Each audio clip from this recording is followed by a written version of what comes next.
Olá, pessoal, muito bom dia. Eu sou a Adriana, da Guia-se, e hoje nós estamos para a nossa quinta apresentação da Semana de Marketing Digital. Hoje nós estamos aí com o Felipe Moraes, que vai apresentar o conteúdo aí muito bacana sobre branding. Felipe, muito obrigada pela sua participação. Já agradeço a todos que estão na sala. Vamos iniciar então o nosso webinar. Bom dia a todos, eu que agradeço aí o convite, é sempre um prazer aí compartilhar conteúdo com o pessoal da Guias, né? São sempre muito parceiros. E, pessoal, a gente até primeiro pedir desculpa aí pelo pequeno atraso, que deu um pequeno conflito aqui no computador, o Zoom não estava entrando, mas agora deu tudo certo. E depois é o seguinte, o que a gente vai fazer? Eu programei aqui uma apresentação para vocês, essa apresentação deve demorar mais ou menos uns 35 a 40 minutos. Depois a gente deixa aberto para perguntas aqui. Como vocês estão vendo aqui na minha tela compartilhada, eu fechei o chat, porque se eu deixar ele aberto, ele vai comprometer uma parte da tela aqui. E aí tem alguns conteúdos que vocês não vão ver. Então, se alguém fizer algum tipo de pergunta, peço que a Adriana me mande um WhatsApp aqui, o celular está aqui do lado, para eu responder, tá? Mas também, se vocês quiserem guardar as perguntas para o final da apresentação, não tem problema. Como também, se no meio da apresentação surgir alguma dúvida, alguma coisa que vocês queiram comentar, por favor, só fazer uma pergunta aqui no chat, a gente para aqui rapidinho e responde sem problema nenhum. Bom, o que é essa metodologia de branding aqui? É uma metodologia que a gente está até começando, já estamos em conversas avançadas, tanto com a Carla como com o José Rubens também. É uma metodologia que a gente vai levar para os franqueados da Guia-se, mas é uma metodologia que eu uso aqui na consultoria. É uma metodologia que eu estou construindo aí ao longo desse ano, mais ou menos um ano, desde que eu comecei a estudar mais profundamente o que é branding, isso em junho do ano passado, quando eu comprei um livro do Jaime Troiano e comecei a ler um pouco mais, e comecei até a me arrepender um pouco de ter estudado branding um pouco mais tarde do que eu imaginava. Eu sempre fui para uma linha mais de comunicação, uma parte mais estratégica, uma parte muito forte de comportamento de consumo, e deixava um pouquinho essa parte de construção de marca, deixava um pouquinho de lado. E aí eu vi um dos livros do Jaime Troiano, chamado Brand Intelligence, eu vi uma frase dele muito bacana, que ele li, né, uma frase dele muito bacana, que ele diz o seguinte, que é praticamente impossível um planejamento de comunicação acontecer sem que a marca esteja no centro da comunicação. Eu colocaria consumidor ao lado dessa frase e acharia ela, assim, nota 10. E essa frase foi o que fez eu começar a entender um pouco mais sobre branding. E aí essa metodologia é uma metodologia que eu já estou aplicando em alguns clientes. Então eu estou trazendo aqui para vocês, não é um compilado de meia dúzia de livros que eu li e joguei aqui. É uma metodologia que hoje, exatamente hoje, eu estou aplicando em 8 clientes. Tá? É um cliente que é uma distribuidora de tecnologia, é uma indústria farmacêutica, são 2 clientes de moda. A gente vai começar a aplicar isso num shopping a semana que vem. Minha mulher está para fechar o contrato, mas ela vendeu exatamente isso aqui para um shopping. A gente tem aqui, eu estou numa agência que eu sou parceiro, a gente vai aplicar isso daqui numa empresa de automação também, vamos desenvolver, estou tentando lembrar de cabeça todo mundo, tá? Uma empresa de balas, chicletes, que a gente fechou o contrato ontem, também muito graças a essa metodologia. Duas empresas no ramo de construção civil, tá? Então, são metodologias que a gente já está aplicando, tá? Algumas já estão rodando, a indústria farmacêutica já está aprovado, o distribuidor de tecnologia já está aprovado, as 2 de moda já estão aprovadas, já estão começando a trabalhar. Então é isso que eu vou trazer para vocês, tá? Você que gosta de trazer, trazendo a realidade. Então vamos só contextualizar, e aí vocês vão ver que tem o logo da minha consultoria aqui, porque exatamente é o material que eu peguei. Eu peguei o material que eu tenho, que é gigantesco, tem quase 200 slides, e resumi esse material para apresentar para vocês. Então, o que eu estou apresentando para vocês é exatamente o que eu apresento para os meus clientes. Lógico que eu não apresento para os meus clientes 180 slides, não apresento tudo isso, mas eu pego alguns desses slides e vou apresentando para eles, para que eles entendam como é a metodologia. Lógico que depende da conversa, eu aprofundo um pouco mais, então tem sempre aquele cliente que quer saber um pouquinho mais exatamente como você vai fazer, qual a pergunta que você vai usar, qual é o tipo de público que você vai conversar, então eu aprofundo um pouco mais. Mas isso daqui é para vocês entenderem. Bom, então vamos lá. O que é branding? É um conjunto de atividades que se destinam exclusivamente à gestão de uma marca. Tá? Então, o branding, ele não é só a construção da marca, ele é a gestão da marca como um todo. E uma coisa que a gente sempre tem que deixar bem explícito, bem claro para todo mundo, é que a marca, ela é um ativo extremamente importante, se não o mais importante das empresas, e ela é construída diariamente. Então, todos os dias, qualquer ação, o postzinho no Facebook, o post no blog, a campanha na TV, o material de ponto de venda, tudo isso são pontos de conexão do seu consumidor com a sua marca. Então, qualquer coisa que você faz, você está construindo ou destruindo a marca. O branding, ele é toda essa gestão. Inclusive, tem empresas que têm uma pessoa exclusiva de branding. Então, assim, aqui esse cara cuida só da marca. Tem empresas que não, tem agências que só fazem isso, tem agências que cuidam muito exclusivamente da marca. Troiano Brand, por exemplo, que para mim é a melhor, tem a Ana Couto, tem algumas outras assim de cabeça, agora essas duas que eu lembro que são as maiores. Eles cuidam exclusivamente de construir e gerir a marca do cliente junto com o departamento de marketing, de comunicação ou o departamento de brand. Tá? Então, uma outra coisa também que é bacana a gente já começar aqui a salientar é o brand é um grande diferencial de empresas. Por quê? Eu costumo dar um exemplo que fica muito fácil para todo mundo entender. Tá? Se a gente pegar a base de smartphones vendidos no Brasil, a gente tem mais ou menos uns 170, 180 milhões de smartphones vendidos no Brasil. Estou falando de smartphones, não celular no geral. O celular passou de 250 milhões, porque a gente ainda tem uns 70, 80 milhões de celulares vendidos no Brasil que não são smartphones. Beleza. Se a gente pegar 180 milhões de smartphones no Brasil, 92% deles usa Android e 8% usa iOS. O que significa isso? Que dos 180 milhões de celulares vendidos no Brasil, apenas 8% deles, quer dizer, nem 18 milhões, são iPhone. O resto usa Android. Android você tem LG, Sony, Motorola, Xiaomi, enfim, tem uma série de marcas, inclusive a principal delas, que é a Samsung. Então, dos 92% dos celulares vendidos no Brasil que são smartphones, né, que não são da iPhone, 70% deles são Samsung. Então, a Samsung, sem a menor sombra de dúvida, é o celular mais vendido no Brasil. Bacana. Mas qual é o mais desejado? A Samsung hoje é a 8ª ou 9ª marca mais valiosa do mundo. A Apple é a primeira. A Apple já chegou a 1 trilhão de valuation da sua marca, né, da sua marca de empresa. A Samsung ainda não. A Samsung vende no mundo inteiro e vende uma linha de produtos muito maior que a Apple. A Apple tem 5 produtos. Tem Mac, né, tem PC, tem notebook, tem celular, tem relógio e tem o iPad. A Samsung tem uma gama gigantesca de produtos. Tem geladeira, tem televisão, tem fogão, tem óculos, tem relógio e por aí vai. Então, nisso a gente começa a entender a diferença entre você ter uma marca forte, né, ou só produto. E o produto da Samsung, ele é superior à Apple. Tá? Tecnicamente falando, ele é superior. O S10 é superior ao iPhone, o notebook da Samsung é superior ao Mac, mas o Mac tem marca. Então, as marcas elas estão cada vez mais sendo trabalhadas, né, para que você tenha esse diferencial, porque no final do dia, produto é commodity. Não existe, o meu produto é diferenciado, o meu produto é único. Mentira. Isso é visão de dono de empresa que acha que ele é o único, que ele é o melhor, que só ele tem isso. É mentira. E se ele tiver esse produto, ou tiver esse serviço exclusivo, daqui 1, 2 meses, esse serviço não vai ser mais único, porque vai vir outras pessoas e vão copiar e vão fazer um trabalho parecido. Então, hoje, o que diferencia isso é você trabalhar muito bem a sua marca e é tudo que a gente vai ver aqui ao longo dessa palestra. Tá? Então, aqui eu coloquei, lógico que, como esse material vai ficar com vocês, a Adriana já tem, a Carla também já tem esse material, então vocês podem pedir para eles, elas podem passar para vocês sem problema nenhum, por e-mail e assim por vai. Então, eu coloquei algumas fontes aqui que eu acho muito legal, de 4 caras que eu respeito muito nessa área de branding, né? O Jaime Troiano, que é um dos maiores, que é o maior nome do Brasil.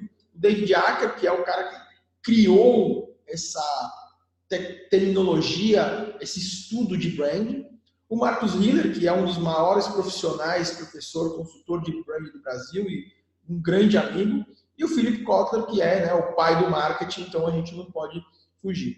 Então aqui a gente tem algumas frases que eu acho muito interessante, depois vocês leem com calma, mas que começam a colocar vocês dentro dessa história do que é branding e do que é, porque é importante a gente ter uma marca bem gerida para que os nossos clientes, né, vocês no caso franqueados que atendem clientes, a própria Guia-se é uma marca também, né, vocês são uma marca, por que a gente precisa que essas marcas sejam bem faladas e bem trabalhadas, tá?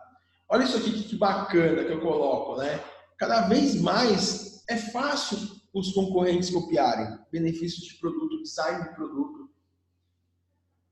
Só que eu estou mostrando para vocês, e eu mostro isso para os clientes adoram quando eu mostro isso aqui. Isso aqui não é um iPhone que eles usaram só para colocar na imagem. Isso é um iPhone 6. O iPhone 6 ele é igualzinho ao iPhone 4. Então a China, que é onde produz o iPhone, a China produziu celulares iguaizinhos. E esse iPhone, hoje acho que nem tanto por causa de fiscalização, mas esses iPhones, durante 2015, 2016, fizeram uma febre, eles vendiam muito. Eu trabalhava numa agência que atendia um site que era a onda dos dropships, né? Você trazia da China e vendia. Tinha cara que chegava a vender 2.000, 3.000 iPhones por semana. Só para vocês terem uma ideia. Então, virou uma febre, porque esteticamente, quando você olha isso aqui, ele é um iPhone, né? E você paga nesse iPhone, às vezes você pagava R$200, R$300, versus o iPhone 2, 3 mil reais. Se você quer é aqui de São Paulo, tem a oportunidade de visitar São Paulo, tem aqui na Avenida Paulista 2 shoppings que vendem um monte de coisa réplica, um monte. Pessoal, vocês entram lá, é impressionante o que vocês vão ver. Eu cheguei a comprar, eu gosto muito de caneta, né? E eu cheguei a comprar uma réplica da Montblanc, uma caneta que custa R$5.000, eu paguei R$180. E um dia eu fui na Montblanc, eu fiz uma certa amizade com um cara lá, que é um dos vendedores, o Eric, e eu fui na Montblanc e levei para ele. Ele demorou um tempo para descobrir se aquela Montblanc era falsificada ou não, de tão perfeita que é a réplica. Né? Aí ele abriu, olhou, aí quando ele olhou, ele viu por dentro que o acabamento não é, obviamente, né? Não é o mesmo, é um pouco enferrujado e tal. Ele falou, ó, isso aqui já me mostra que não é e tal. E ele começou a dar uns pontos, até porque eles são treinados para isso. Mas isso é um cara que conhece, é um cara que está 12 anos vendendo Montblanc. Né? Então é um cara que conhece muito. Se você vai para o dia a dia com aquela caneta, ela passa como se fosse uma Montblanc de R$5.000, você pagou 180. Isso é muito importante, porque produto, todos esses exemplos, eu vou mostrar para vocês que produto ele é copiado de uma forma muito fácil. Porque a empresa, as empresas que fabricam Montblancs réplicas, elas poderiam tirar o loginho da Montblanc e colocar qualquer outra marca ali e elas teriam uma réplica perfeita de uma Montblanc com o nome, sei lá, Péricles, sei lá que seja, entendeu? Então, isso que forma e a gente consegue entender a importância do branding nas empresas. Então, vamos lá. Será que a gente precisa mesmo de marcas fortes? Será que as marcas fortes vendem mais? E aí eu coloco algumas provocações aqui para vocês refletirem e verem se marcas fortes vendem mais. Dando o primeiro exemplo da Montblanc. Paga cerca de R$10.000 por uma caneta. A Montblanc é a marca que eu mais admiro, adoro os seus produtos, acho os produtos maravilhosos e tal.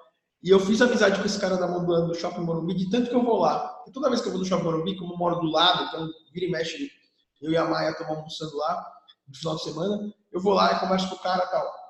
E outro dia eu cheguei lá, eu estava batendo papo com ele e ele me mostrou uma caneta de R$30.000, uma caneta que fica até guardadinha assim no cofre, mas estava chegando um cliente que tinha visto essa caneta lá fora, já tinha entrado em contato com ele, eles já tinham a caneta, o cliente estava indo lá para ver a caneta. E aí ele pegou e foi me mostrar. 30 pau. O cara ia pagar R$30.000 numa caneta. Tá? Que faz a mesma coisa que uma Bic. Quando o lançamento da Apple gera filas, né? Qualquer lançamento, da Apple gera filas de espera e uma busca enorme pela novidade. A Apple lançou, terça-feira, se eu não me engano, nessa segunda ou terça-feira, lançou os novos iPhones 11. Eles não tem nada de diferente para o 10, que não tem nada diferente para o 9, que não tem nada diferente para o 8. Imagina o número de pessoas que já está na fila da Apple de Nova York para comprar os novos iPhones. Eles chegam no Brasil dia 20. Eu já falei que eu vou tentar fazer isso, né? Como eu moro muito perto do Shopping Morumbi, a loja da Apple em São Paulo, oficial, é no Shopping Morumbi. Eu vou tentar passar lá no dia 20, só para tirar umas fotos, até para material de aula e tal, para ver a quantidade de pessoas que vão estar na fila exatamente para comprar o iPhone 11. E são pessoas que provavelmente têm o iPhone 10 e o iPhone 9. Tá?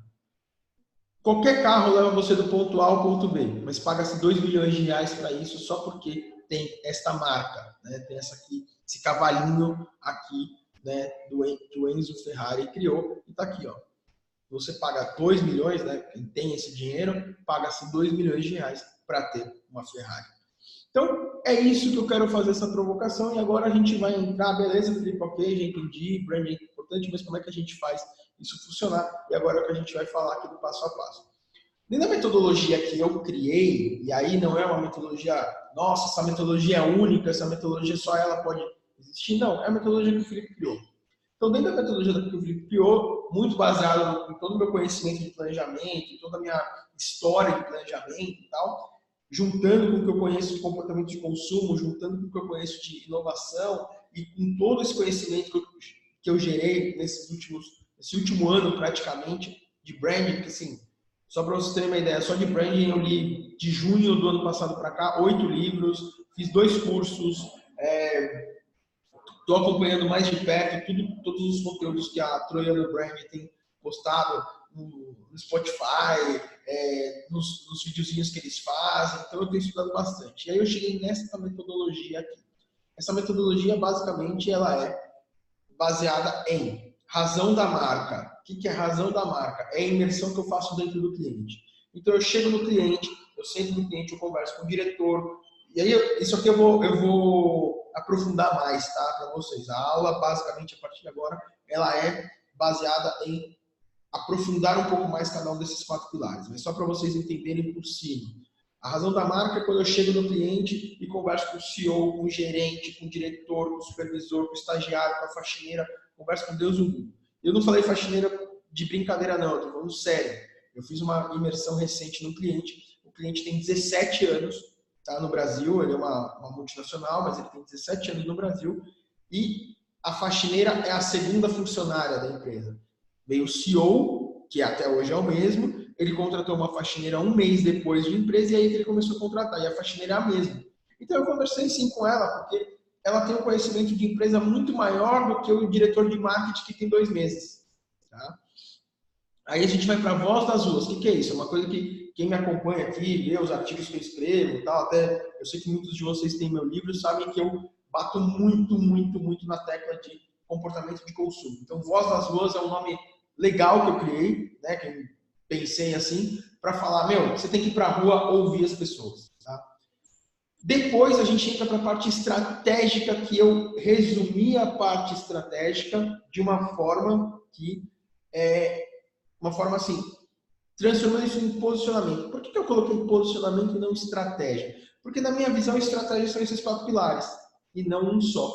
Então, o posicionamento é quando eu consigo materializar, e eu vou mostrar para vocês a metodologia aqui, eu consigo materializar toda essa estratégia, essa pesquisa, esses estudos em um caminho que me remete ao 4º pedaço, que é a mensagem, que é, legal, como é que eu vou usar o que eu ouvi do CEO da empresa, o que eu ouvi de 250 consumidores que eu conversei, somei tudo isso e criei uma linha estratégica de negócio, bacana, e como é que eu traduzo isso? Aí a gente vem para a 4ª parte, que é a parte de mensagens, tá? Então, basicamente, é isso aqui que a gente vai aprofundar. Então, vamos aprofundar aqui. Primeiro motivo, a razão da marca, tá? Então, é imersão. O que é isso, imersão? É um bate-papo extremamente informal. Então, pessoal, quando vocês forem fazer esse bate-papo, se puder fazer fora da empresa, é o melhor dos mundos, tá? Eu fiz um bate-papo, um dos mais legais que eu fiz, vou contar esse case aqui para vocês. Estava um dia muito calor, eu precisava conversar com 3 vendedores dessa empresa de distribuição de tecnologia que eu tenho. E eles não estavam na empresa, eles estavam... um estava de férias, mas mora em São Paulo, né? Estava de férias, e os outros 2 estavam num evento. E aí eu fiz o seguinte, eu marquei um dia com eles e fui até ele encontrar com eles. E aí foi um negócio tão informal, estava um baita calor, eu falei, quer saber, eu vou de bermuda e camiseta. E fui. E cheguei lá e o cara tava de todo, né, bem vestido, mesmo de férias, né? Acho que eu fui encontrar com ele num restaurante perto da casa dele. E ele tava todo de camisa, calça, assim. Eu falei, cara, é um bate-papo, como eu tô e tal. E foi uma das melhores conversas. E aí foi legal, porque depois ele ligou pro CEO e falou, pô, o Felipe veio aqui e tal. Cara, o cara veio de bermuda e camiseta. É super legal, porque ele me deixou à vontade, foi um papo super gostoso, a gente bateu um papo. E uma conversa que era para durar meia hora, durou 3 horas. O cara me falou, assim, maravilhas da empresa e que muito dessas coisas eu estou usando. Então, assim, você vai de bermuda e camiseta ou não, é uma opção sua. Mas o que eu quero passar aqui é um papo muito informal. Então, assim, é papel e caneta, tá? Listinha ali com 5, 6 perguntas para direcionar. Não deixe o seu interlocutor ler as perguntas, porque não é que assim, ele vai ler, é perigoso ele ler. Não é perigoso. Aqui, quando ele está, você está fazendo a primeira pergunta, ele está lendo já a segunda pergunta para saber o que ele vai responder na primeira. Isso atrapalha. Então, assim, deixa muito claro que são perguntas que têm que ser abertas, tem que ser pergunta que não faça perguntas nesse tipo de conversa de números, tá? Se ele quiser falar, ótimo, mas não faça. A pergunta de números é uma outra coisa que vocês vão fazer, que aí vocês vão pegar resultados da empresa, relatórios, vão estudar sobre isso. E é um bate-papo aqui, ó. Tá? Isso tem que ser muito claro. Depois a imersão da marca, estudo nos canais digitais, analisando a comunicação, interação. Aí você faz que a gente chama de diagnóstico. Ou seja, eu pego o site, as redes sociais, o YouTube, o que saiu na mídia. Então você vai lá, por exemplo, Guia-se, né? Vou dar o exemplo da Guia-se. Se vocês pegarem no Google, digitar Guia-se e colocar em notícias, vocês vão ver todas as notícias que já saíram da Guia-se. Poxa, onde está saindo? Qual a periodicidade está saindo? O que está sendo falado? A Guia-se é a protagonista da notícia ou estão falando de marketing digital onde a Guia-se é mais uma empresa que foi citada lá? Isso é importante, tá? Até para traçar uma estratégia de negócio de narrativas. Então, você apresenta o posicionamento da marca no Google, pega lá 5, 10, 15 palavras-chave, eu pego no máximo 10, normalmente eu pego 5 ou 6, mas no máximo 10. Então, você mostra lá o segmento, você tem o SEMrush, a Guia-se tem um monte de ferramenta que pode ajudar vocês. Então, mostra ali o posicionamento para o seu cliente olhar e falar assim, bacana, né? A gente tem um cliente aqui no setor de moda que a gente fez um estudo muito, muito breve para eles e mostrando que assim, né, o SimilarWeb nos mostrou que os 3 principais concorrentes dele têm 150, 160 mil acessos ao site mensalmente e ele tem 5 mil. E aí a gente, o dono da marca quis entender por que a gente fez muito simples. A gente pegou 10 palavras-chave, mostrou para ele, entrou no Google assim, aqui na sala de reunião onde eu tô, entramos no Google na televisão e começamos assim, palavra-chave 1, ele estava em terceiro ou na quinta página. Palavra-chave 2, nem usamos ferramentas, usamos Google, mostramos para ele isso. E aí ele começou a entender, ele falou assim, cara, olha o porquê você está tão abaixo da sua concorrência, você não está no Google. Só um minutinho, pode entrar, fica à vontade. Tá? O pessoal está entrando aqui, mas não tem problema, vamos lá. Bom, depois o porquê da marca. Você tem que fazer uma imersão onde você entenda qual é a razão da marca existir. Né? Por que a marca nasceu? Né? Então, consiste em entender o porquê do nome da marca. Em casos onde a marca está sendo lançada, o processo é um, mas caso a marca já existe, precisa se fortalecer, o processo é outro. Né? Sempre feito uma imersão. Então, tudo isso aqui para vocês começarem a entender e falar assim, legal. Chegar, por exemplo, eu vou dar muito exemplo do José Rubens, que além de ser um grande amigo, um cara que eu admiro muito, é a marca que a gente pode trabalhar melhor como exemplo. Aí chega para ele e fala assim, Zé, por que Guia-se? Por que há 21, né, vai fazer 21 anos agora, em outubro, por que há 21 anos atrás você acordou de manhã e falou assim, eu vou lançar uma franquia de marketing digital, vou lançar Guia-se, por que Guia-se? E isso é importante para a comunicação, porque as marcas contam histórias. E não tem história melhor do que o seu fundador contando o porquê que ele teve aquele sonho visionário de fazer aquela marca. Tá? Depois a gente entra numa linha de Golden Circle. Aqui tem muito mais slide do que esse, mas se eu fosse colocar aqui, a gente ia acabar essa palestra lá pelas 3 horas da tarde. Mas eu indico vocês verem um vídeo Simon Sinek, Sinek com S. S de sapo, I de igreja, N de navio, E de escola, K de que bom. Tá? E Simon, S-I-M-O-N. Se você jogar no YouTube Simon Sinek, Golden Circle, legendado, vocês vão ver um vídeo que é um vídeo que tem mais ou menos uns 20 anos, mas ele explica de uma forma, um vídeo de 18 minutos, um pouco mais do que isso, mas ele explica de uma forma mais detalhada o que é o Golden Circle, até porque foi ele que criou isso, tá? Mas, basicamente, o Golden Circle é isso. Eu preciso saber o porquê a marca vende, depois eu entendo como e entendo o porquê. O Simon, ele mostra que as empresas pensam ao contrário. É o que elas vendem, como elas vendem e por que elas vão vender. E o Golden Circle, ele mostra, por exemplo, no caso da Apple, que é o mais emblemático do Golden Circle, ele mostra que todas as marcas que começam a sua venda entendendo um propósito, entendendo uma causa, entendendo por que ela existe, por que ela vai mudar o mundo, é que começam a fazer uma venda mais efetiva porque entra numa conexão emocional com o consumidor. Tá? Então aqui, assim, você tem o porquê, né, o foco no cliente, você tem o como, que é o foco no processo, e você tem o que é o foco no produto. A gente precisa inverter esse jogo, trazendo para o Golden Circle, entendendo que foco no cliente não é só frase bacana para empreendedor de palco. Foco no cliente é uma obrigação das marcas. E aí a gente vem para depois do seu propósito, né? Aí tem um livro que eu indico vocês lerem que chama Propósito, mas é deste cara que está aqui no segundo parágrafo que eu coloco. Ó, segundo Joy Raymond, CEO da Bright House, empresa referência mundial em desenhar propósito de marca.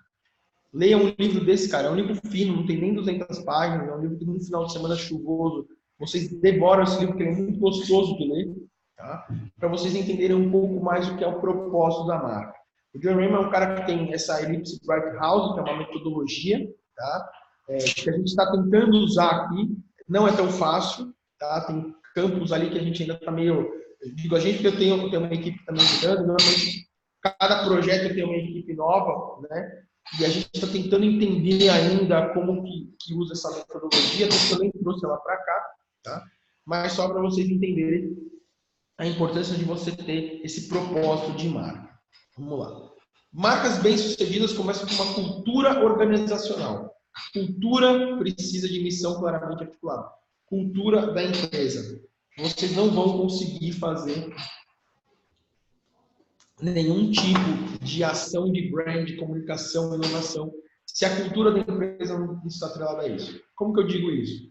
A gente ainda ouve, em setembro de 2019, a gente ainda ouve pessoas falando assim: ah, o meu produto é bom, as pessoas compram porque o meu produto é bom, não vou ficar fortalecendo marca, não ligo para a marca.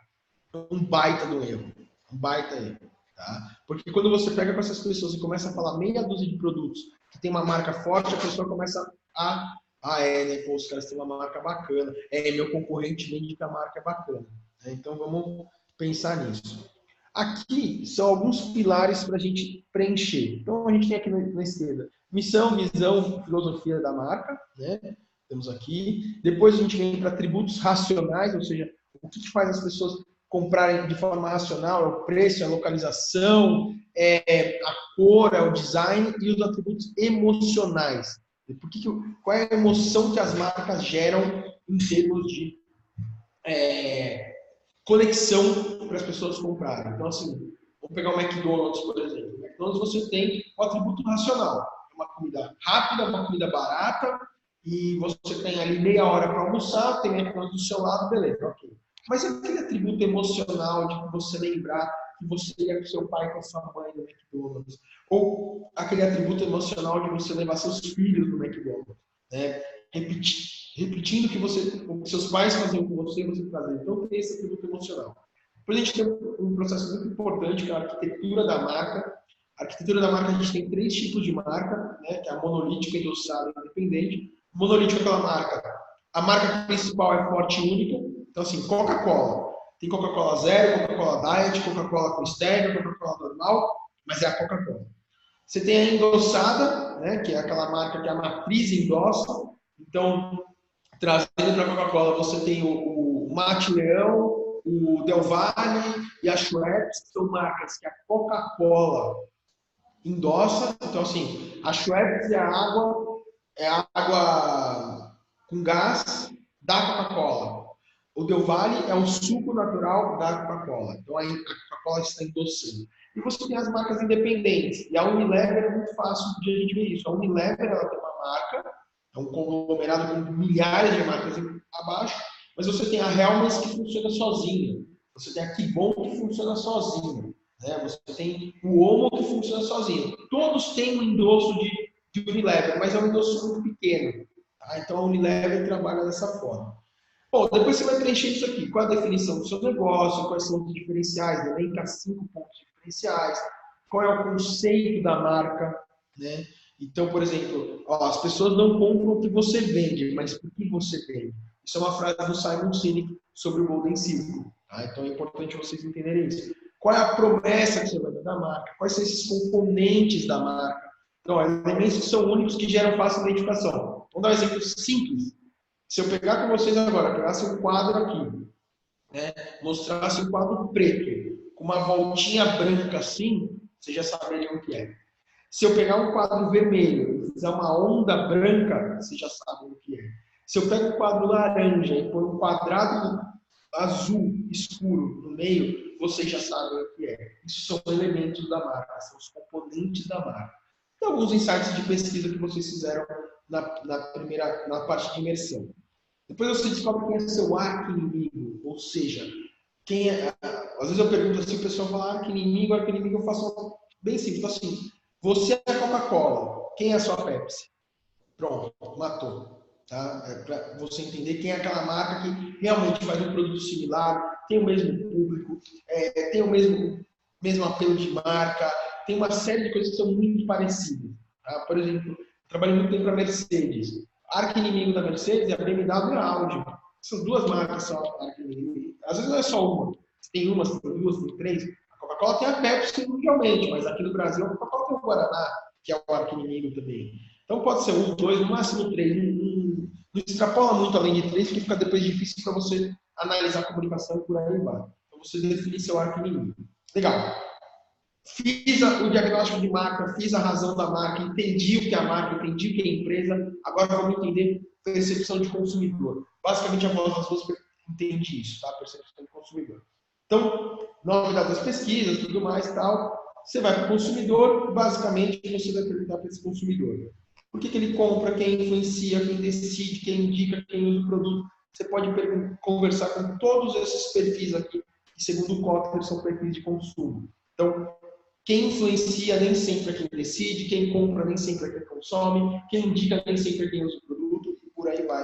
Então você tem que descobrir no seu produto quem são esses pilares aqui. Legal. Depois você tem que conversar e muito sério com esse consumidor. Basicamente, vai entender por que ele não compra mais, o que aconteceu. Tem marcas assim, o cara, vocês estão atendendo a Chevrolet. Por que você não compra mais Chevrolet? Porque o design da Ford é mais legal. Porque o preço do seguro da Volkswagen é mais barato. Porque o design da Chevrolet não me agrada mais. Beleza. E aí são compras de altíssimo valor agregado. Mas se é um curso, você está lá, se é um curso online, você tem 10 cursos de marketing digital, as pessoas compraram um curso e estão comprando os outros. O que está acontecendo? Então é bacana você conversar com o seu ex-consumidor. Tá? Depois conversar com os amantes, aquela galera que ama o seu produto. Que, assim, você fez um post no Facebook, ela vai lá e curtiu. Aí uma pessoa comentou, falou mal da marca.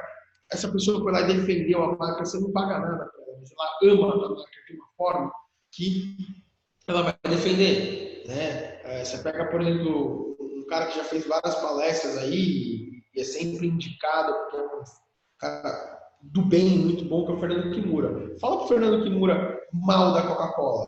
Ele vai te dar 250 argumentos a favor da Coca-Cola. Mas fala para ele algo a favor do Paris 6, que é um restaurante aqui em São Paulo. Ele vai te dar 300 argumentos contra o Paris 6. Então você tem que entender isso, porque ele é um amante da Coca-Cola, mas é um cara que detesta, né, que é o que a gente vai falar aqui, que é o cara que detesta o Paris 6. Tá? E eu sou muito a favor dessas opiniões dele, porque eu tenho a mesma percepção dele nos dois casos. Assim, por que você detesta o Paris 6? Você está fazendo uma campanha para o Paris 6. Por que as pessoas detestam? O que eu posso melhorar? Como é que eu posso trazer essa pessoa para mais próximo? Tá? Bom, depois a gente vai para essa área de posicionamento. Tá? Posicionamento, a gente tem um negócio muito bacana. O Al Rais, que é esse senhor. O Al Rais é um cara que, na década de 90, ele se sentou e criou a metodologia de posicionamento, criou como posso dizer, esse componente de marketing para as marcas, tá? Que é o seu posicionamento claro, seu posicionamento bacana, e ele criou essas 7 leis aqui. Então, para você criar um posicionamento de marca, é preciso que você foque nessas 7 leis. Valores da empresa, vocês já fizeram isso na parte de imersão da empresa. Foque no que o seu produto tem de melhor, vocês também fizeram isso na primeira parte da razão de marca. Atender mercados de nicho, razão de marca. Posicionamento tem que ter clareza, ou seja, não adianta fazer uma frase, uma palavra, um conceito que as pessoas olhem e falem, o que é isso? Humanizar o posicionamento da marca, então quanto mais você trouxer o seu consumidor para perto, melhor. Inspire seus consumidores a fazer algo e nunca, de maneira nenhuma, copie. Então são essas 7 leis que o Al Rais traz como posicionamento. Tá? Depois a gente precisa definir o USP, né? Que assim, qual é a razão única que faz as pessoas comprarem o produto? Qual é a razão única que faz com que a guia se venda mais franquia ou que a guia se consiga gerar mais clientes para dentro da empresa? Qual que é essa razão única que a gente consegue fazer? Tá? Então, pessoal, isso é uma coisa extremamente importante para a gente. Só tirar uma foto aqui da tela, que eu achei 2 erros aqui que eu preciso arrumar. Então, isso é extremamente importante para a gente ter aquela razão única de compra, que é o que faz o consumidor ir até o ponto de venda comprar. Então, vocês precisam ter essa razão única. Depois a gente entra aqui em atributos de marca. E aí, sim, vocês estão vendo aqui a metodologia da matriz SWOT. Sim, use. Então, no seu canto esquerdo, aqui em marcas, faça um resumo dos atributos, entenda o USP, o propósito, o perfil de público, mercado, promessa. Tem tudo aqui. Então, eu coloco essas informações aqui e cruzo essas informações com a matriz SWOT. Pessoal, a matriz SWOT é 5, 6 pontos no máximo de cada um. Pontos fortes, sim. Pontos fracos, sim. Oportunidades, sim. Ameaças, sim. Lembrando, os pontos fortes eles têm que combater as ameaças e as oportunidades têm que combater os pontos fracos. Então, é esse que é o grande lance da matriz SWOT. Não é só você jogar um monte de informação. É você entender mercados e pesquisas aonde faça esse cruzamento. Tá? Aí você precisa achar uma palavra mágica da sua marca. O que é essa palavra mágica? É aquela palavra que representa a marca. Então, assim, se você... Tem muito que a gente fala assim, né? A apresentação de elevador. Você está num elevador, no térreo, e você, até o 5º andar, é o presidente de uma multinacional, presidente de maior fundo de investimento do mundo, e você precisa que ele invista na sua empresa, e você tem do térreo ao 5º andar para explicar o que é a sua empresa. Você chega para o cara e fala assim, a minha empresa vende isso, a minha empresa é qualidade de vida, a minha empresa é tecnologia, a minha empresa é confiança, a minha empresa é distribuição. Você que sabe, tá? Mas você precisa definir essa palavra mágica. Essa palavra mágica ela vai ajudar muito a guiar o seu posicionamento, inclusive algumas palavras mágicas que a gente chegou aqui na agência, né, a agência que eu atendo aqui, a S8, algumas das palavras mágicas são palavras que estão na frase do posicionamento, tá? Que é o posicionamento / slogan. Aí a gente entra aqui nessa metodologia. Então eu pego aquelas informações que eu já fiz e preencho aqui. Qual o objetivo de comunicação? Você já tem, quais são os valores, a missão, o propósito. Tudo isso daqui vocês já fizeram esse levantamento. Você só joga informações aqui de uma forma resumida, de uma forma que fique muito clara e de forma sintética. Tá? Às vezes uma frase, 2 frases no máximo. Depois disso, desculpa pessoal, depois disso vocês conseguem entender isso e conseguem extrair palavras de cada uma dessas. Então, o objetivo. Onde a marca quer chegar? O objetivo, sei lá, tem uma frase de 7 palavras. Qual a palavra mais importante? Os valores. Tem 10 valores. Qual é o mais importante? A missão. A missão é fazer... O que é a palavrinha mais importante? Isso vai ajudando vocês a chegar num conjunto de palavras para vocês criarem um negócio que é o texto do manifesto. Que é um manifesto de marca. Então, é um texto que resume exatamente o que é a marca. E esse texto, ele se encerra com o posicionamento. Esse posicionamento é uma frase criada por vocês. E uma coisa assim, falar por experiência própria, lógico que cada um vai usar a sua de forma que quiser. Experiência própria. Toda vez que eu usei essa metodologia, que foi uma metodologia que eu desenvolvi em 2016 junto com o cliente, para chegar no posicionamento ficou muito claro. Que infelizmente eu ainda não posso falar, porque não foi para o mercado, mas em breve vocês vão ver um novo posicionamento de uma marca da indústria farmacêutica, que eu vi isso. A hora que eu mostrei esse posicionamento, o diretor da marca chorou. Falou, cara, eu nunca consegui ver alguém chegar num posicionamento de marca tão aderente à minha empresa. E assim, o posicionamento tem 3 palavras. Tá? E o que mais chamou a atenção dele foi a palavra mágica. Bom, aí como é que a gente constrói essa marca? Precisamos humanizar a comunicação. Empresas centradas no consumidor iniciam a humanização da sua marca. Tá? Então aqui, ó, a empatia com o consumidor não surge da noite para o dia, é uma construção. Dá-se em cada momento de contato. Então precisamos ver isso com mais calma. As pessoas estão preferindo independência e controle, a inovação do produto e sua comunicação precisa refletir isso. Pessoas, reflexão, o que a marca oferece, o que a marca precisa passar. Então não é só o postzinho no Facebook. Eu preciso entender como é que eu vou construir minha marca com o postzinho no Facebook. Tá? Olha aqui a construção de mensagem. Eu tenho as características do meu público, eu tenho a percepção que eu quero que esse público tenha, eu tenho qual a preferência que esse público tem, eu tenho o propósito da marca, eu tenho os diferenciais de produto. Isso aqui eu construo a mensagem, que é o post do Facebook, é o blog, é o banner que vai estar no site, é o spot de rádio, é o comercial de 30 segundos na televisão, é o que eu quero fazer de experiência dentro de um evento, que é o que dá autenticidade à marca. Aí a gente vem para brand persona. Eu tenho tudo isso daqui para construir essa brand persona. Basicamente, a gente começa a brand persona pelos 12 arquétipos de Jung.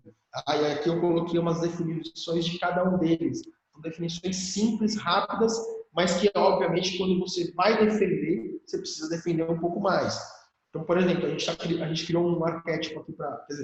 Criamos um posicionamento de marca onde o arquétipo da marca é o sábio. Eu não cheguei para a empresa e fiz um slide com sábio, disseminar conhecimento.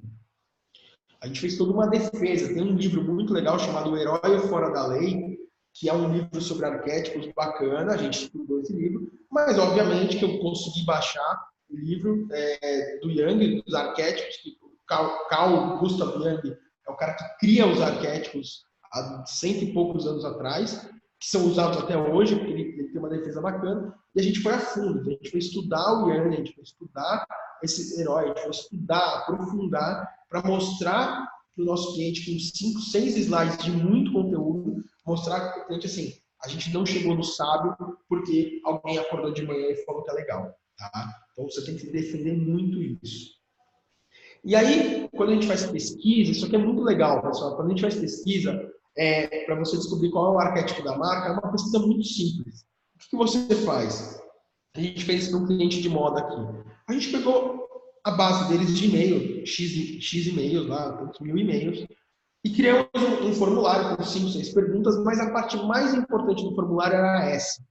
Então eu peguei e fiz uma pergunta simples. Dentro dessas 12 palavras, qual melhor representa a marca X? E coloquei essa coluna da esquerda. Otimista, conhecimento, desafiadora, vitória, romântica, divertida, pertencer. Eu coloquei isso. E aí as pessoas explicavam, a marca eu acho mais interessante, desafiadora. E foi levantando. E 45% das pessoas responderam uma dessas palavras, que eu não posso abrir para vocês, tá? Posso até abrir, vai, para não falar a marca. 45% das pessoas responderam romântica. Então entendemos que o arquétipo da marca, baseado na visão do consumidor, que é a mais importante, é uma marca com o arquétipo amante. Que foi muito legal. Por quê? Porque como é uma marca de moda, a gente entendeu, porque o amante é a marca é o arquétipo mais ligado à moda, por uma série de coisas que ele faz. Aqui, por exemplo, a gente pega aqui, ó, o amante é sensorial e visão romântica. mas só para você ter uma ideia, é uma marca um arquétipo muito ligado a marcas de moda. Então foi bacana, porque a gente já tinha desenhado esse arquétipo, porque precisava apresentar alguma coisa rápido para o cliente, fomos pesquisar e identificamos que aquele arquétipo era o mais parecido. Então isso é muito bacana. Depois a gente entra aqui, aí aqui tem, segundo o Felipe Costa, tem 5 pés de consumidor, então você precisa entender da sua brand persona qual é o perfil. Então eu preciso falar com o cara que influencia, não, eu preciso com o que decide, o que usa, o que compra, o que inicia. E aí aqui tem algumas metodologias, até algumas coisas aqui que o próprio Rafael Hess passa no seu livro e também nos seus cursos, sobre como a gente identifica. Então, toda persona ela tem um nome, ela tem uma idade, ela tem uma profissão, ela tem um status de relacionamento. Persona, pessoal, às vezes eu vejo pessoas falando assim, o Mário é um homem de 20 a 30 anos. Ninguém aqui tem de 20 a 30. Eu tenho 40 anos, eu não tenho de 39 a 42. Eu tenho 40. Eu tenho um nome. Eu moro em São Paulo. Então, se eu for fazer a minha persona aqui, o Felipe, é assim, ó. Felipe Moraes, 40 anos, de São Paulo, publicitário, casado. Eu não sou de 30 a 50 anos, que mora na capital, que talvez seja publicitário. É isso que eu sou. O seu consumidor é esse. E aí você define aqui com todos esses pontos. Então, o perfil pessoal, suas motivações, seus sonhos, tudo isso daqui são processos para a gente entender o mais importante hoje. A gente não está mais trabalhando perfil psicográfico, a gente está trabalhando perfil comportamental. Então, tudo isso daqui é para a gente entender o perfil comportamental. O nome da marca, né? O nome é a personificação, então qual é o posicionamento da marca que você quer trabalhar e qual é o propósito da marca, qual é a linguagem que você quer usar, qual é o tom. Então aqui eu defino quem é meu consumidor, quem é a pessoa com quem eu vou falar, aquela brand persona, ou define também qual é a persona que a marca vai colocar online, como é que ela... Desculpa, aqui é o consumidor, então assim, como é que eu falo, quem é meu consumidor, com quem eu vou falar, e nesse próximo slide é como a marca vai falar. Então, assim, qual é o propósito dela, qual é a linguagem, o tom de comunicação. E aí, para finalizar, onde eu aplico, e aqui eu tenho todo o mapa de marketing digital para vocês, que é onde tudo isso que a gente viu até aqui, eu posso aplicar em tudo isso. Então, eu aplico numa busca do Google, que vai gerar um hot site que tem que ter determinadas informações, eu faço no meu aplicativo, eu gero num webinar, num artigo ou numa ação de brand content, eu jogo isso nas minhas redes sociais, eu trabalho isso no WhatsApp, a parte de mídia, de performance, mídia display, como é que eu trabalho, e assim vai, a gente vai fazer isso. Então é isso, pessoal, vou deixar aí 10 minutinhos para vocês fazerem perguntas aqui e esse material fica para vocês depois. Legal, Felipe, ótima apresentação. Pessoal, então quem quiser aproveitar para fazer perguntas para o Felipe pelo chat, ou se preferir abrir o microfone para fazer as perguntas, fiquem à vontade. Só preciso ver se o chat aqui... legal. Acho que dá para ver aqui. Estou aí pronto para ser sabatinado. Vamos ver se o pessoal vai... Acho que foi muito boa a apresentação e deu para dar uma boa esclarecida, bem detalhado, né, Felipe? Sim. Imagina que essa aqui tem acho que uns 45 slides. Essa apresentação, no geral, ela está com 180. E eu estou lendo um outro livro de brand. Eu comecei ontem a ler um novo livro de brand.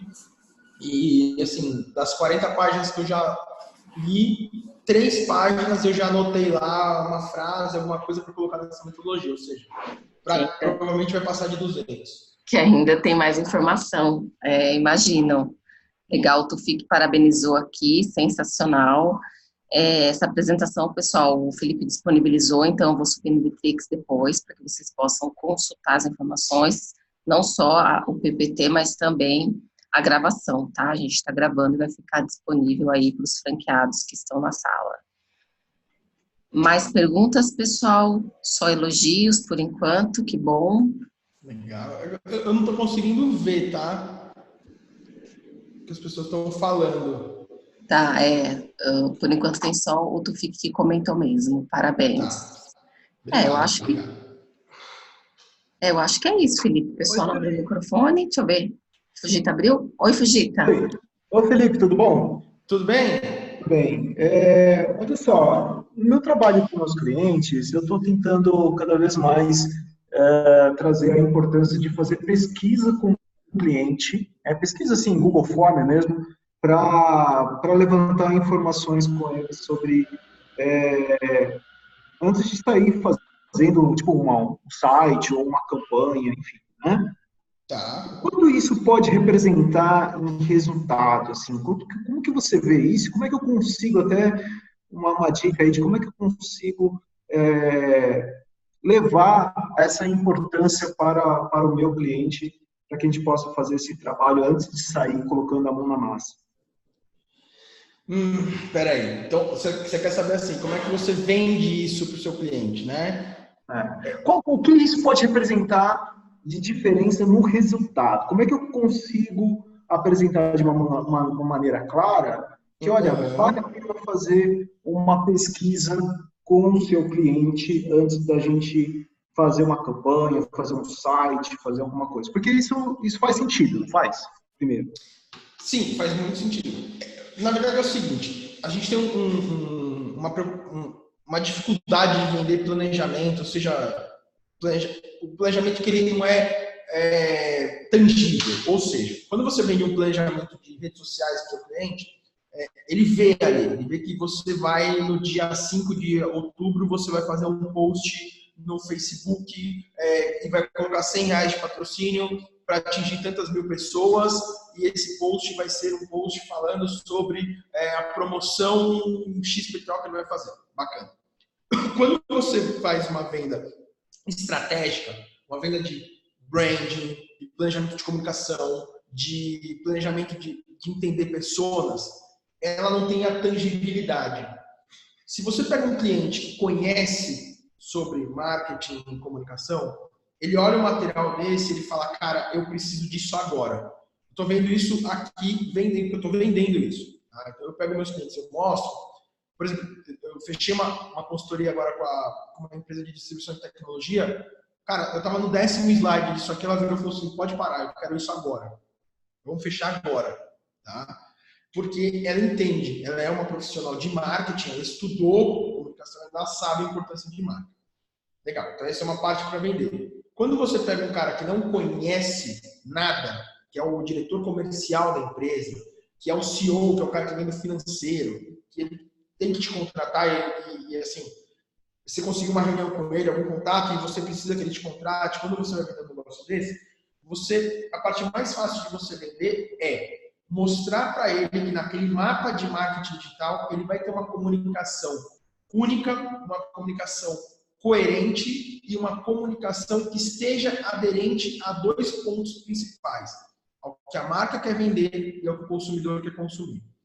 Uma coisa muito fácil para te ajudar a vender um projeto desse é quando você mostra para o cliente que você vai para a rua, que você vai ouvir o consumidor dele, porque ele não tem isso na empresa, dificilmente. Lógico, você vai numa Unilever, numa desses caras fazem pesquisa o dia inteiro. Marcas gigantescas que são atendidas por agências multinacionais têm TGI, Marplan, Comscore à vontade, e os caras pegam aquelas informações ali de uma forma mais rápida. Mesmo assim, a conversa olho no olho é muito mais importante.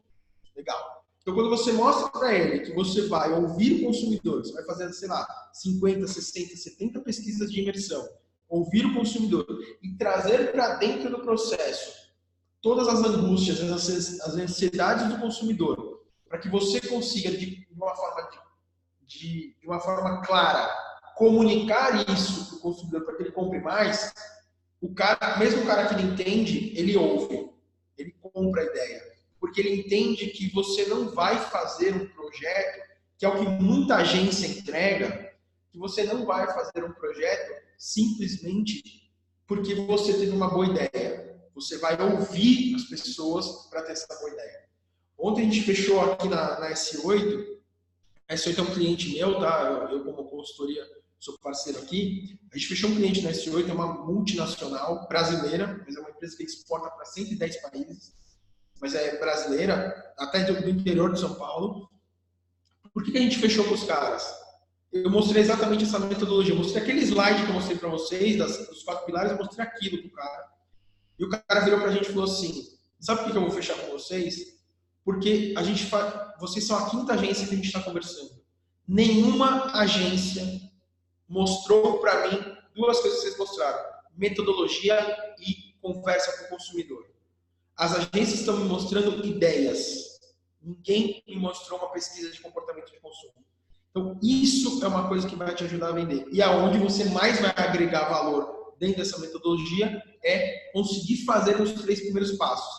Ouço a marca, ouço o consumidor, dou um caminho de comunicação e depois a comunicação ela vem fácil.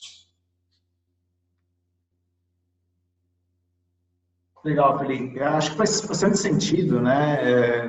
Durante uma boa época eu trabalhei na Vivo e eu entendo, assim, grandes marcas fazendo, grandes empresas, né? Fazendo esse tipo de pesquisa e tudo mais, né? Agora, levar isso para pequenas empresas, que aí eu acho um grande desafio, né? Uhum. E de trazer essa importância, porque eu já tive essa percepção de, pô, não fiz a pesquisa, não fiz a lição de casa, não fui tentar entender como é o comportamento final do cliente, do meu cliente, e não consegui gerar os resultados nas campanhas por causa disso, por causa da falta desse... Porque se eu perguntar para o meu cliente, ele não sabe responder, geralmente. Né? E eu tenho que ir lá na ponta para descobrir isso. Sim, então, é um desafio, né? Levar e mostrar a importância dessa pesquisa. Mas obrigado aí pelas dicas. Não, mas assim, eu vou te falar, é mais difícil você vender isso para pequenas e médias empresas, porque eles olham isso e acham que isso custa 80, 90 mil reais e que não é para ele. Não é assim. Mostra para o cliente que, uma coisa que eu sempre falo, às vezes eu vou em clientes pequenos, cara, mas isso não é para mim. Eu falo assim, cara, deixa eu te falar uma coisa. A Apple é a empresa que mais vale no mundo e ela começou na garagem do Steve Jobs. A segunda marca mais valiosa do mundo é o Google, que começou dentro de um quartinho de faculdade. Toda grande marca, você trabalhou na Vivo. A Vivo é uma que já nasceu grande porque ela mudou o nome para uma teléfono celular que era gigante. Mas assim, 99,9% das marcas, elas nascem pequenas. E elas só se tornam grandes porque elas trabalham sua marca, seu produto, os 4 P's do Kotler de uma forma diferenciada. Então é isso que você precisa mostrar para esses caras. Fala, cara, você é pequeno, beleza, o seu concorrente também é pequeno. Só que se o seu concorrente começa a trabalhar melhor produto, marca, inovação e comportamento, você vai ficar para trás e ele vai crescer. Então, decida quem você quer que cresça, você ou seu concorrente. Cara, quando você fala isso para pequenos e médios empresários, o cara já fica com aquela pulga atrás da orelha e vai dormir pensando nisso, no dia seguinte ele te liga. Legal, tá ótimo. Obrigado. Obrigada, Fujita, pela sua participação. Mais alguém tem alguma pergunta para a gente encerrar, pessoal? Já passamos 5 minutinhos aí do nosso horário.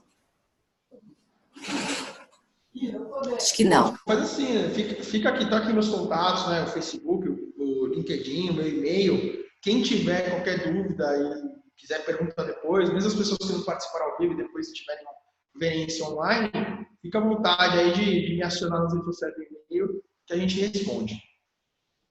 Legal, Felipe, muito obrigada pela sua disponibilidade, obrigada pela sua apresentação e contribuição mais uma vez aqui com a Guia-se, muito parceiro, sempre participa aí dos nossos eventos.